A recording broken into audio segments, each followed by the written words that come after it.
Pessoa, suite, page 16, on fait des rapides survols en direction d'Alberto Cairo, le gardeur de troupeaux. Donc suite du poème. L'enfant éternel m'accompagne toujours.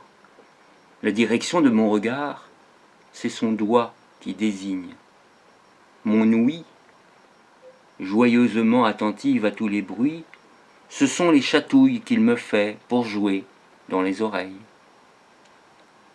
Nous nous entendons si bien l'un l'autre, dans la compagnie de toutes choses, que nous ne pensons jamais l'un à l'autre, mais nous vivons ensemble, et deux, selon un accord intime, telle la main droite et la main gauche. À la tombée de la nuit, nous jouons aux osselets, sur le seuil de la porte d'entrée.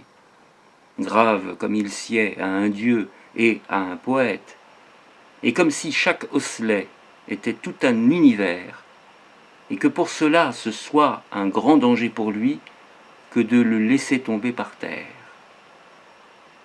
Après quoi je lui raconte des histoires, des choses purement humaines, et lui il en sourit, parce que tout est incroyable.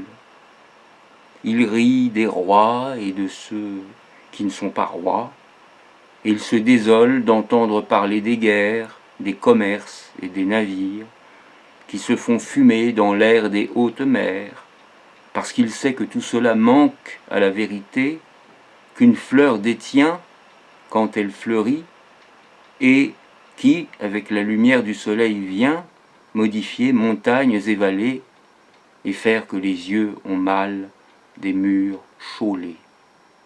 Après quoi, il s'endort et je le couche.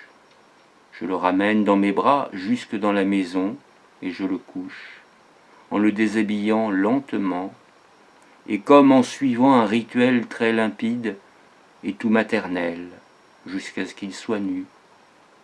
Il dort au-dedans de mon âme, et parfois, il se réveille la nuit et joue avec mes rêves.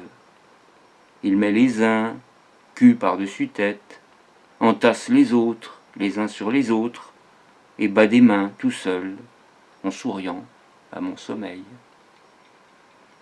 Quand je mourrai, fiston, que ce soit moi, l'enfant le plus petit, et toi, prends-moi dans tes bras, et emmène-moi au-dedans de chez toi, déshabille mon être humain et fatigué, et couche-moi dans ton lit, et raconte-moi des histoires, au cas où je me réveillerai, pour que je puisse me rendormir, et donne-moi des rêves à toi, pour que j'en joue, jusqu'à ce que qu'en naissent certains jours, dont toi seul sais bien ce qu'il est.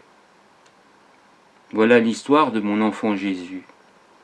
Pour quelle raison compréhensible ne devrait-elle pas être plus vraie que tout ce que les philosophes pensent et tout ce que les religions enseignent? C'était donc le poème intitulé numéro 9, In le gardeur de troupeaux de Alberto Cairo, de la collection Pléiade, dirigée ici par notre ami, j'ai oublié le nom, Monsieur Quillet s'appelle le prénom. C'est la meilleure. Bon, j'ai oublié le prénom. On voit que j'anime un groupe autour de Patrick Quillet. Ah, voilà, Patrick Quillet, voilà. J'ai retrouvé le prénom. À bientôt.